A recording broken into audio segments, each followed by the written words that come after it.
नए जमाने का पुराना ससुराल। बहू, स्वागत है तुम्हारा हमारे घर में। बहू, तुम दोनों अपनी नई देवरानी को यहाँ के तौर तरीके अच्छे से समझा देना और हमारी सारी परंपरा भी बताना। जी माँ जी। दिशा, हम तुम्हें तुम्हारा कमरा दिखाते हैं। कितना बड़ा ससुराल है मेरा। मेरी सास और दोनों जेठानी कितनी अच्छी हैं। कहाँ मैं पहले अपने गरीब छोटे से घर में रहती थी, पर यहाँ तो सुख सुविधाओं की सारी चीज होंगी। अब तो बस मेरी मौज है। आखिर मैं इतने बड़े घर की बहू जो बन गई हूँ। दिशा कुछ सपने लिए अपने ससुराल में आती है और अगली सुबह होते ही सुबह 4 बजे दिशा की जेठानी निशा और आरती उसके कमरे का दरवाजा पीटती हैं। और जब दिशा कमरे का दरवाजा खोलती है तो वो सुबह सुबह अपनी जेठानी को हैवी कपड़े और गहने में देखती है। आज तुम्हारी पहली रसोई है और हमारे घर में सब सुबह के 6 बजे तक नाश्ता कर लेते हैं। और हमारे घर की बहू ऐसी मैक्सी नहीं पहनती। दिन हो या रात, हर वक्त ऐसे हैवी कपड़े और गहने ही पहनना। अब जल्दी से तैयार हो जाओ। दिशा कपड़े लेकर अंदर जाती है और तैयार होकर बाहर आती है और अब भी निशा आरती उसके कमरे के बाहर ही खड़े होते हैं। आप दोनों मेरे कमरे के ही बाहर खड़ी थी? हाँ, क्योंकि हमारा घर बहुत बड़ा है। अगर हम चले जाते तो तुम्हें पता ही नहीं चलता रसोई कहाँ है। अब चलो, लेट हो रहा है और घूंघट भी कर लो। हमारे घर की परंपरा है कि बहू घूंघट में ही रहती है। दिशा अपनी जेठानी के साथ रसोई में जाती है और रसोई में जाते ही रसोई में मिट्टी का चूल्हा, बर्तन, सिलबट्टा और रसोई में फर्श न देखकर हैरान रह जाती है। हम इतने अमीर हैं, इतना बड़ा ससुराल है, फिर हमारी रसोई इतने पुराने जमाने की क्यों है? जमाना बदल गया है, लोगों ने नए तरीके अपना लिए, पर हमारी सास आज भी पुराने ख्यालात की है। हमारे घर में आज भी पुरानी परंपरा चलती आ रही है। अब जल्दी से पहले गोबर से जमीन लीप लो, उसके बाद मिट्टी से मिट्टी का चूल्हा लीप लेना, जब तक मैं और आरती मक्खन और सिलबट्टे पर मसाला पीस रही है। क्या मक्खन निकालने के लिए और मसाला पीसने के लिए भी हमें पुराने तौर तरीकों के हिसाब से करना होगा? ये मैं कहाँ आकर फंस गई। करना तो पड़ेगा। पिछले 5 सालों से हम भी करते आ रहे हैं। जो चीज इतने दिनों से हम सह रहे थे, अब तुम्हें भी सहना पड़ेगा। माँ जी यहाँ आए उससे पहले काम पर लग जाओ। न चाहते हुए भी दिशा को अपनी पहली रसोई के लिए सबसे पहले मिट्टी के चूल्हे को लीपना पड़ता है। उसके बाद वो गोबर से पूरी रसोई की जमीन को लीपती है। साथ ही वो कुछ पुराने जमाने की मिट्टी के बर्तन में खाना मिट्टी के चूल्हे पर खाना बनाती है। कितना धुआं हो रहा है। मैंने तो अपने मायके में बस एक दिन मिट्टी के चूल्हे पर खाना बनाया था। हम गरीब थे, पर हमारे घर में भी गैस सिलेंडर था। तुम तो गरीब घर से हो, पर हम तो अमीर घर से हैं। पर फिर भी देखो, हमें यहाँ आकर ये सब करना पड़ रहा है। इतने भारी कपड़े और इतने सारे गहने पहन के मुझसे काम नहीं हो पा रहा। पर आज मेरी पहली रसोई है, पहली रसोई तो करनी ही पड़ेगी। भारी कपड़े, खाने पहने रहने की वजह से दिशा को खाना बनाने में काफी तकलीफ होती है। कुछ देर में खाना बनाकर सभी घर वालों के लिए नाश्ता परोसती है। दीदी, सब आ गए हैं, हम भी साथ में बैठ जाते हैं, सब साथ में ही खा लेंगे। भाभी, आप दोनों ने अपनी प्यारी देवरानी को बताया नहीं क्या कि बहू यहाँ सबके खाने के बाद खाती है? काजल, छोटी बहू पर क्यों नाराज हो रही हो? कुछ संस्कार तो मायके में माता पिता को भी देनी चाहिए था ना। बहू हमारे खाने के बाद ही तुम खाओगी और तुम दोनों अलग थाली में नहीं खाओगे। तुम्हारे पति जिसमें खा रहे हैं उसी में खाना होगा। मुझे अब से अपने पति का झूठा खाना पड़ेगा। झूठा खाने से तो मेरे मुंह में छाले हो जाते हैं। ससुराल आते ही अपनी ससुराल की पुरानी परंपराओं को देखकर दिशा काफी परेशान हो जाती है। सभी के खाना खाने के बाद तीनों बहुएं अपने पति का छोड़ा हुआ खाना खाने के लिए बैठती हैं। अरे, इतना मुंह क्यों बना रही हो? देवर जी ने तो खाना छोड़ा है, खा लो। 1 दिन 2 दिन अच्छा नहीं लगेगा, फिर धीरे धीरे आदत हो जाएगी। हमारी तरह जल्दी खा लो। उसके बाद हमें मिट्टी के बर्तन में दही जमानी है, मक्खन भर के रखना है और अचार भी बनाना है। पर अचार तो बाहर से ला सकते हैं। भला अभी के टाइम पर घर में कौन मक्खन और घी बनाता है? हमने तुम्हें बताया था ना, नए जमाने में भी हमारा ससुराल पुराना है। जब ससुराल में कदम रखा तो कितने सारे सपने देखे थे, पर सुबह होते ही सारे सपने टूट गए। जो दिशा ससुराल आकर बहुत खुश थी, वो एक ही दिन में परेशान हो जाती है और भारी कपड़े गहने पहनकर अपनी दोनों जेठानी के साथ घर के सारे काम करती है, जिसकी वजह से उसके शरीर में रैशेस होने लगते हैं और रात को सोने से पहले तो सारे गहने उतार कर बिस्तर पर रख देती है और अपने पति से कहती है, देख रहे हो तुम, तुम्हारी माँ ने कितने भारी कपड़े और गहने दिए हैं मुझे पहनने के लिए। इतने गहने और कपड़े पहनने की वजह से मुझे रैशेस हो गए हैं। तुम कर अपनी माँ से कहना कि मैं इतने भारी कपड़े और गहने नहीं पहनने वाली। दिशा, ये हमारे घर की पुरानी परंपरा है, मैं इसमें दखल नहीं दे सकता। तुम मेरी पति हो, अगर तुम नहीं समझोगी तो कौन समझेगा। मैं तुम्हारी परेशानी समझ सकता हूँ, पर मैं क्या करूँ, मैं भी मजबूर हूँ। सूरज भी अपनी बेबी की मदद करने से मना कर देता है। इसी तरह कुछ दिन बीत जाते हैं और दिशा अपनी दोनों जेठानी की तरह सुबह 4 बजे उठती है और सबसे पहले रसोई की लिपाई करते सिलबट्टा पर मसाला पीसती है, हाथों से मक्खन, मलाई और घी बनाती और मिट्टी के चूल्हे पर खाना बनाती और सबको खाना खिलाकर सबसे आखिरी में खाना खाती। यहाँ तक कि वो घूंघट में ही सबके सामने रहती है और घर का पूरा काम करती है। ऐसे ही एक दिन। काजल, ये तुमने कैसे कपड़े पहने हैं? तुम जानती हो ना, हमारे घर की औरतें ऐसे कपड़े नहीं पहनती। भाभी, मैंने जिम ज्वाइन किया है और भारी कपड़े पहनकर घर में रहना, घूंघट करना, गहने पहनना, मर्दों के खाने के बाद खाना खाना, घर में लहसुन प्याज ना खाना, ये सारी परंपरा घर की बहू के लिए है, बेटी के लिए नहीं। बिल्कुल सही कहा मेरी बेटी ने। अब मेरी बेटी का रास्ता छोड़ो ताकि वो जिम के लिए जा सके। वाह रे, इनके घर की पुरानी परंपरा, बहू के लिए कुछ और बेटी के लिए कुछ, और माँ जी की परंपराएं तो समय के अनुसार बदल रही हैं। बहू और बेटी में इतना भेदभाव दिशा को बहुत गुस्सा आता है और वो चाह कर भी कुछ नहीं कर पाती। समय गुजरता है और एक दिन आरती, निशा, दिशा देखती हैं कि काजल मॉडर्न ड्रेस पहनकर अपने कुछ लड़के फ्रेंड्स के साथ बाहर पार्टी करने गई है। दिशा भी डरते हुए अपने सास ससुर से कहती है, अगर ननद जी ऐसे मॉडल कपड़े पहनकर बाहर जा सकती हैं, तो क्या हम घर में हल्के कपड़े नहीं पहन सकते? बिना गहनों के, इन गहनों की वजह से मुझे खुजली होती है। देखिए मेरे हाथों में कितने दाने निकल गए हैं। मुझे तो लगता है अब मेरे डॉक्टर के पास जाना बहुत जरूरी हो गया है। राम राम राम, हे प्रभु, कैसी बेअकल बहू दे दी मुझे। शांति, तुम ही समझाओ इसे, कुछ ऐसे ससुर के सामने हाथ नहीं दिखाते। बहू, ये क्या किया? तुझे मैंने इतने भारी कपड़े, गहने और घूंघट इसीलिए करवाया ताकि तू खुद अपने हाथ खोलकर अपने ससुर को दिखा सके। माँ जी, गुस्सा मत कीजिए, देवरानी जी अभी नादान है, हम धीरे धीरे उन्हें सब सिखा देंगे। निशा और आरती शांति के डांट से दिशा को बचा लेती हैं। इसी तरह कुछ दिन बीत जाते हैं और एक दिन जब काजल को घर का खाना पसंद नहीं आता तो वो बाहर से खाना ऑर्डर करती है। माँ, पापा, आज मेरा घर का खाना खाने का दिल नहीं कर रहा है, क्यों ना मैं हम सबके लिए बाहर से खाना ऑर्डर करूँ? अच्छा आइडिया है, वैसे भी काफी दिन हो गए घर में कुछ बाहर का नहीं आया। चलो अच्छी बात है, आज मुझे सिलबट्टे पर मसाला पीसकर मिट्टी के चूल्हे पर धुएं से परेशान होकर इन सब के लिए खाना नहीं बनाना पड़ेगा और बाहर का खाना भी खाने को मिल जाएगा। ठीक है, आप सब बाहर का खाना मंगवा लीजिए, हम तीनों सिर्फ अपने लिए खाना बना लेते हैं। दीदी, बाहर से तो खाना आ रहा है ना, फिर हम अपने लिए अलग से खाना क्यों बनाएं? क्योंकि इस घर की बहू को बाहर का खाना खाना अलाउड नहीं है। कितनी घटिया परंपरा है इस घर की। पर माँ जी, हमारे घर में तो कोई लहसुन प्याज ही नहीं खाता और बाहर के खाने में तो लहसुन प्याज डलता है। बहू, मेरी बेटी का बाहर का खाने का मन कर रहा है, अब मैं अपनी बेटी का मन को तो नहीं मार सकती ना। कल को उसकी शादी हो जाएगी, पता नहीं कैसे ससुराल मिलेगा उसको, इसलिए उसे जो खाना है खाने दे और तू सवाल जवाब करना बंद कर और जाकर अपना काम कर। मुंह बनाकर दिशा अपनी दोनों जेठानी के साथ रसोई में जाती है, जहाँ वो लोग फिर से रसोई को अच्छे से साफ सफाई करते हैं और बेचारी दिशा सिलबट्टे पर मसाला पीसती है और मिट्टी के चूल्हे पर अपनी दोनों जेठानियों के साथ खाना बनाती है। इस घर में बहू के साथ तो नाइंसाफी हो रही है, मैं सूरज से बात करूंगी। कोई फायदा नहीं है बात करने का, हमारे पति भी अपनी माँ के खिलाफ नहीं जाते। ऐसे अमीर घर में शादी करने से अच्छा हम किसी गरीब घर की बहू बनती।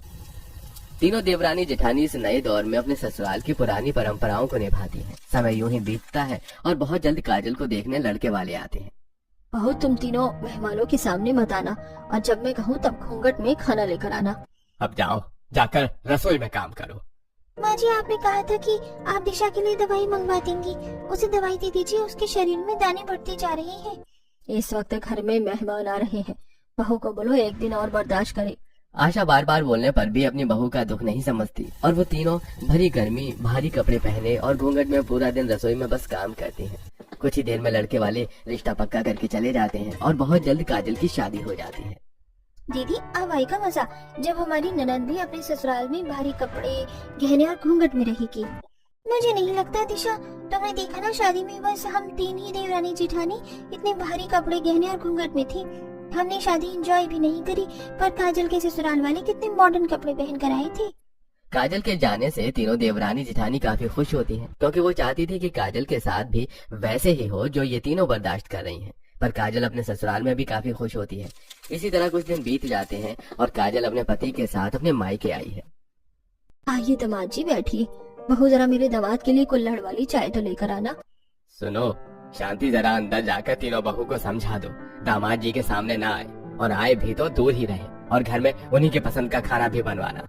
अजी आप चिंता मत कीजिए, मैंने तीनों बहू को पहले से ही समझा दिया है। बड़ी बहू तो तवेला गई है दूध लेने। माँ, काजल ने मुझे बताया आप लोग लहसुन प्याज भी नहीं खाते, इसलिए मैं यहाँ 1 घंटे भी नहीं रुक सकता, क्योंकि मुझे तो रात को नॉनवेज खाने की आदत है।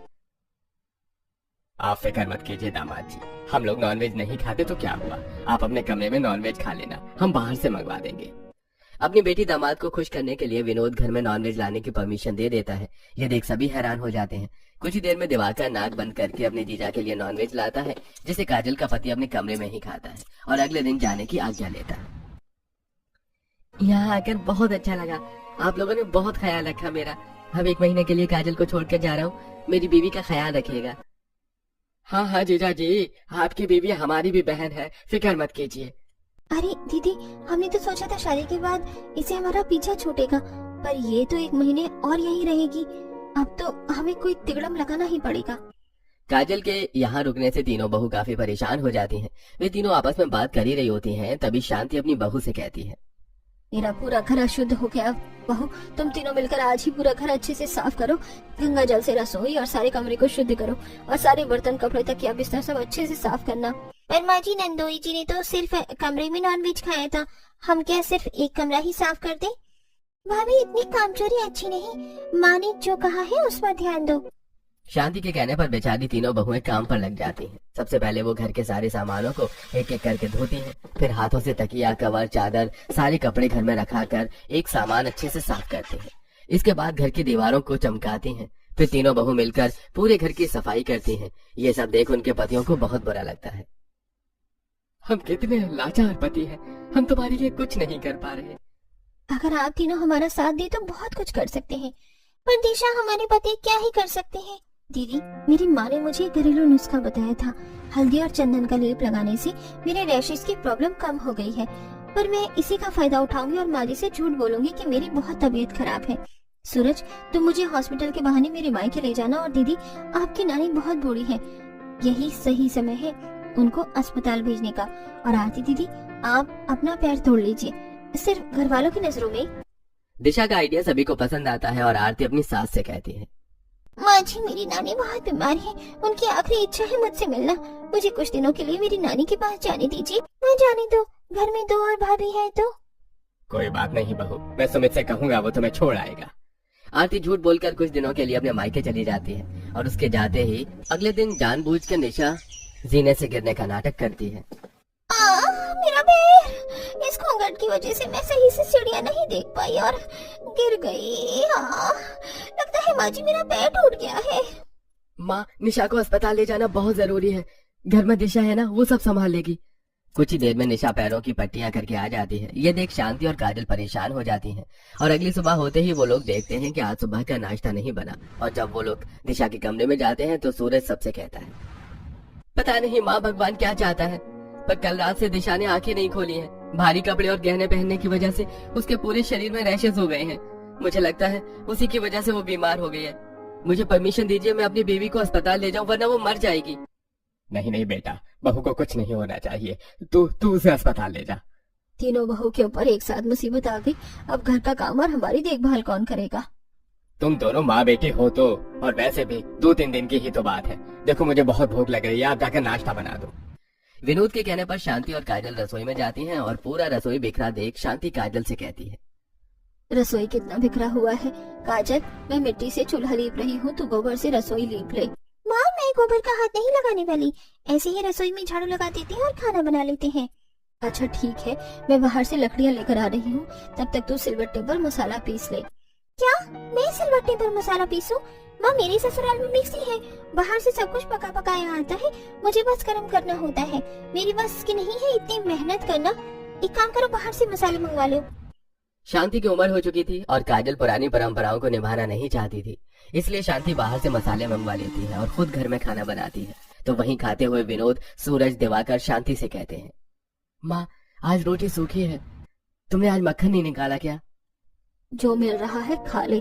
तेरी माँ के शरीर में अब इतनी ताकत नहीं रही कि वो सुबह उठकर तबेला जाए, दूध लेकर आए, उसे गर्म करे, छाछ बनाए, मक्खन निकाले, घी दही मटके में जमाए। भैया जो खाने को मिल रहा है ना, खा लो, वो भी नहीं मिलेगा। शांति और काजल की बात सुनकर सूरज और बाकी लोग चुपचाप खाना खाते हैं। इसी तरह कुछ दिन बीत जाते हैं और अब काजल को अपनी माँ के साथ पूरे घर का काम और रसोई को संभालना पड़ता है, जिससे काजल परेशान हो जाती है और एक दिन बाहर से खाना मंगवाती है। अरे शांति, मैंने तुम माँ बेटी से कितनी बार बोला है खुद के लिए बाहर का खाना मंगवाया करो, मेरे लिए नहीं। मैं लहसुन प्याज वाला खाना नहीं खाता। सुनिए जी, मैं थक जाती हूँ घर के काम करके। आपकी बेटी को कुछ बोलो तो नाटक करती है, खाना न बनाना पड़े, इसलिए किसी ने बाहर से खाना मंगवाया है। काजल 1 महीने के लिए तो आई है, क्या तू इतना भी नहीं कर सकती? माँ पापा, मेरी नई नई शादी हुई है। मेरे कहने पर आपके दामाद मुझे यहाँ छोड़कर तो चले गए हैं, पर मेरा यहाँ ज्यादा दिन रुकना सही नहीं। लोग क्या कहेंगे? और रही खाने की बात, मैंने आज से पहले कभी भी रसोई में कदम नहीं रखा। वो तो शुक्र मनाओ जो बाहर का खाना आ रहा है। ये भी सही है, कम से कम आप लोगों को मैं खाने को तो दे रही हूँ। अरे बेटी, तू नाराज क्यों होती है? तू तो जानती है तेरी तीनों भाभी की हालत क्या है। कुछ दिन और रुक जाओ, जैसे ही तीनों बहुएं ठीक हो जाएंगी तुम चले जाना अपने ससुराल। पापा, वो तो भाभी है जो पता नहीं कैसे आज के जमाने में 100 साल पुरानी परंपरा झेल रही है। बेचारी मेरी भाभी भूखी रहती है, पर फिर भी घर के लोगों को खाना खिलाने के बाद खाना खाती है। गोबर से घर लीपती है, चूल्हा लीपती है, मिट्टी के बर्तनों में सामान रखती है, मिट्टी के चूल्हे पर खाना बनाती है। मेरे बस की नहीं है ये सब करना, अपनी बहू से ही करवाना। मैं तो चली अपने ससुराल, वहाँ तो सब कुछ इलेक्ट्रॉनिक है और नौकर चाकर भी है।